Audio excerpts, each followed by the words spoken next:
Next topic हम discuss करेंगे that is the speciation. देखो स्पीशिएशन क्या होता है। स्पीशिएशन का मीन होता है formation of new species from the ancestral species that is known as speciation. New species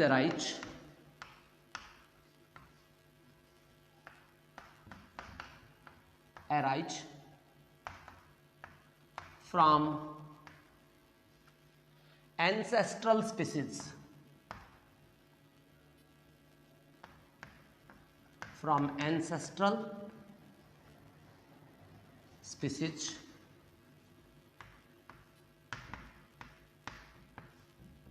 नई स्पीसीज अराइज होगी किससे? एंसेस्ट्रल स्पीसीज से, राइट। एंसेस्ट्रल स्पीसीज होगी, उससे क्या होगी? नई स्पीसीज अराइज होती हैं, उसे कहते हैं स्पीशिएशन। अब स्पीशिएशन के टाइप कितने होते हैं? वैसे स्पीशिएशन काफी टाइप का होता है, लेकिन जनरली हम 3 टाइप्स इसके बनाते हैं, 3 और 4 टाइप्स।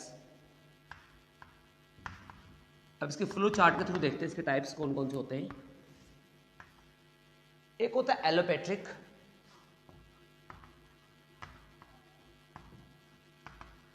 सेकंड होता है सिम्पेट्रिक,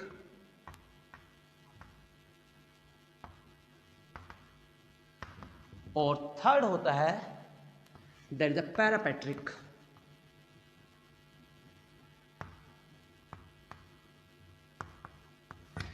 राइट, तो 3 टाइप के स्पीशीज होंगे, एलोपैट्रिक स्पीशीज, सिम्पैट्रिक एंड पैरापैट्रिक। और कई बार हम 4 टाइप के बना देते हैं, that is a hybridization species, यानी ह्यूमन के द्वारा स्पीशीज जो किया जाता है। ये एंथ्रोपोजेनिक स्पीशीज किसको बोल सकते हो? एंथ्रोपोजेनिक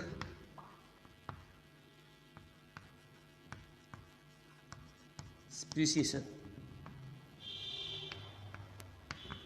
या हाइब्रिडेशन स्पीशीज इसको बोल सकते हो आप। तो जनरली मेन 3 टाइप के होते हैं, बट ये भी हो सकता है जो ह्यूमन के द्वारा कराया जाता है। तो फर्स्ट हम डिस्कस करेंगे that is allopatric species. So number first is allopatric.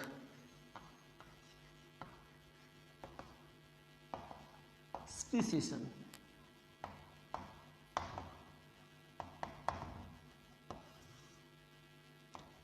This type of speciation is also known as geographical isolation. क्या बोलते हैं इसको? जियोग्राफिकल आइसोलेशन बोलते हैं इसे।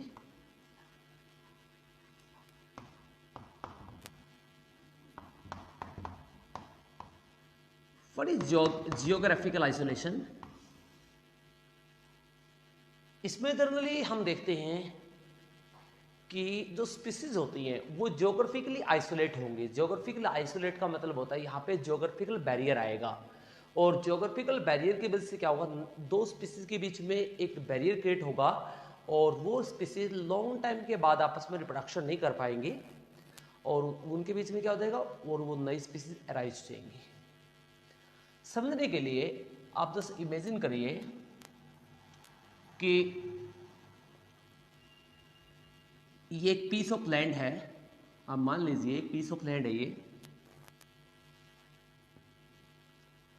और इस पीस ऑफ लैंड पे यहां पे माउंटेन्स थे, यहां पे माउंटेन्स थे, यहां पे दिस द माउंटेन्स,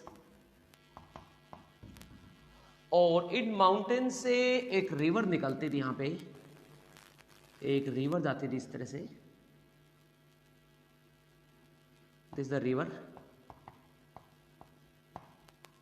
और यहां पे क्या था? यहां पे इस लैंड एरिया में, इस दिस लैंड एरिया में आपको एक इंसेक्ट की स्पीसीज रहती है। मान लीजिए एक मोथ स्पीसीज है, मोथ।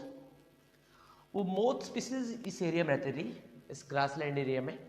और मेनली इस एरिया में क्या था? यहाँ पे कुछ यहाँ पे ट्रीज थे, यहाँ पे मान लीजिए जनरली। अब ये इस एरिया में यहाँ पे कॉमनली आपस में रिप्रोडक्शन करती थी, इस एरिया में फीडअप करती थी। तो यहाँ पे ये हुआ कि ज्योग्राफिकल आइसोलेशन होता है। आइसोलेशन का मतलब होता है यहाँ पे ज्योग्राफिकल एक्टिविटी की वजह से, यानी अर्थ की मूवमेंट की वजह से, या फिर जो प्लेट्स होती है अर्थ की उनकी मूवमेंट की वजह से, या कई बार जो होती है कंटिनेंट ड्रिफ्टिंग होती है। कंटिनेंट ड्रिफ्टिंग का मतलब होता है एक कंप्लीट लैंड ऑफ पीस होता है, वो वहां से ड्रिफ्ट कर जाता है, अपनी लोकेशन चेंज कर देता है। तो यहाँ पे ड्रिफ्टिंग की वजह से क्या हुआ, इस रिवर ने अपने रास्ते को चेंज कर लिया। अब इस रिवर ने अपने रास्ते को चेंज किया तो ये रिवर क्या होगी, इसकी डायरेक्शन ये होगी अब रिवर की। अब मान लीजिए इस रिवर की डायरेक्शन ये होगी, इस रिवर ने अपने डायरेक्शन को चेंज किया तो ये रिवर है। अब मौत जो होते दो पॉपुलेशन यहां पे डिवाइड होगी, यही सेम मौत एक तो यहां पे रहेगी और कुछ मौत यहां पे रहेगी। उसको बीच से रिवर ने क्या कर दिया, दोनों पॉपुलेशन को सेपरेट कर दिया। अब रिवर की वजह से ये मौत इस तरफ नहीं जा सकते थे, ये मौत इस तरफ नहीं जा सकते थे। तो यहां पे ये हुआ धीरे धीरे लॉन्ग टाइम के बाद ये मौत इस एरिया में अडेप्टेड हो गई, ये मौत इस एरिया में अडेप्टेड हो गई, और लगातार इनके बीच में इंटरब्रीडिंग होने की वजह से और इंटरब्रीडिंग इनके बीच में होने से इनके बीच में एक बैरियर क्रिएट हो गया और इनके बीच में क्या आ गया, रिप्रोडक्टिव आइसोलेशन भी आ गया। यानी लॉन्ग टाइम के बाद ये आपस में रिप्रोडक्शन नहीं कर पाएंगे। तो इसका मतलब लॉन्ग टर्म के बाद क्या होगा, इनके जीनोम के अंदर डिफरेंस आ जाएगा और इसे कहते हैं जियोग्राफिकल आइसोलेशन। क्या कहते हैं इसे, जियोग्राफिकल आइसोलेशन जो कहा जाता है। ऐसे एग्जांपल और भी आपको बहुत सारे मिल सकते हैं, जैसे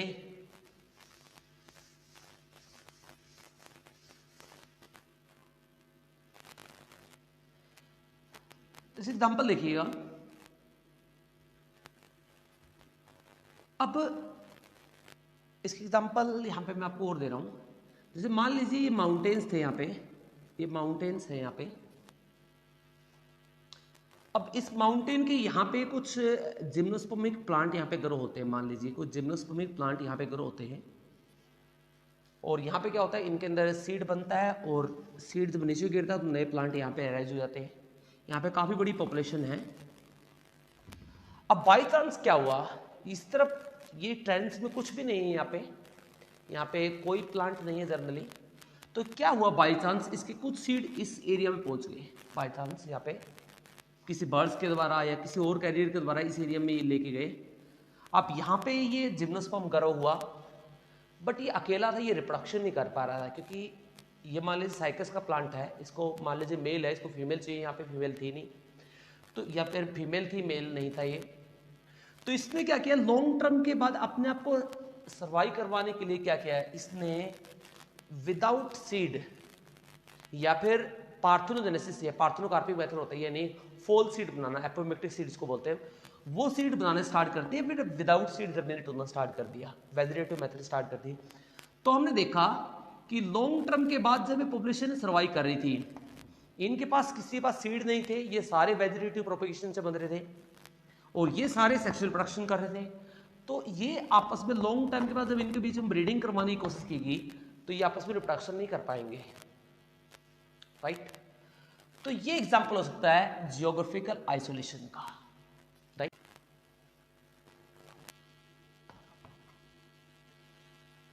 new species arise from ancestral species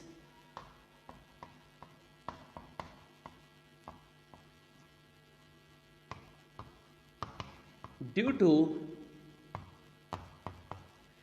geographical barrier, what is the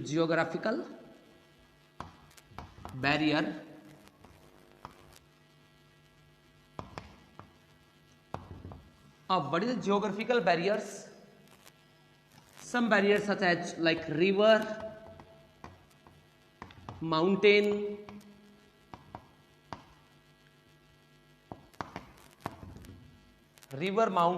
lake,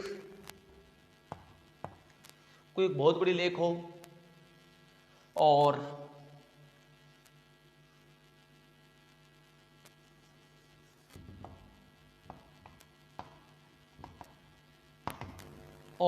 human के द्वारा एक मान लीजिए कोई रोड को बनाया गया, हाईवे ह्यूमन के द्वारा बनाए जाते हैं। हाईवे भी किसी एक फॉरेस्ट को दो पार्ट में डिवाइड कर सकता है। एक मान लीजिए ह्यूमन ने एक फॉरेस्ट के बीच से एक 6 लेन का हाईवे निकाला, तो उसके मॉथ की पॉपुलेशन होती है वो आपस में क्रॉस नहीं कर पाएगी कुछ इंसेक्ट की पॉपुलेशन, तो उनके लिए भी वो जियोग्राफिकल बैरियर बन सकता है।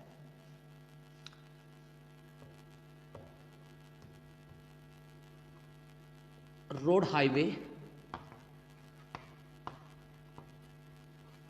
राइट, एटसेट्रा, ये सारे जो होते हैं ये ज्योग्राफिकल बैरियर होते हैं। एग्जाम्पल हम दे सकते हैं लाइक डार्विन फिंच,